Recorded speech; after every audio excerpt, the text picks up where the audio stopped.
What's up, boys? Alright, so this is just a quick update, but the rink, if you can see that, is full. So what are the challenges going to be?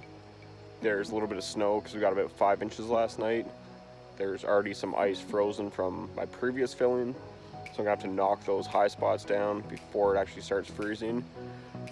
The downsides, that back corner is about 20 inches deep. That's going to take a little bit of time to actually freeze, so hopefully we get some cold temperatures. Other than that, the pros, I'm going to get to play some hockey and do some maintenance. I'm looking forward to that. I wanted to show you guys this. It is full, it's good to go, and there's also about 3,500 gallons of water in this, which is a lot of water, and there's a lot of weight on that far corner. So it's packing snow because it's kind of mild.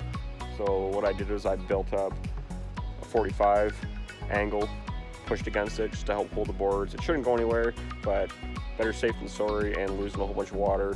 To have the tanker truck come, it was $250, which isn't so bad. The liner alone was $160, so it's definitely an investment, but it's definitely worth it. And now the maintenance starts. So I'm gonna have to find a way to knock those high spots down without actually walking in it, damaging the tarp or the boards until this water freezes. So I'm looking forward to that, looking forward to showing you guys. Make sure you hit the subscribe button to stay up to date with how the rink's going. Looking forward to seeing you guys in the next video. And with that, we'll see you in the next video.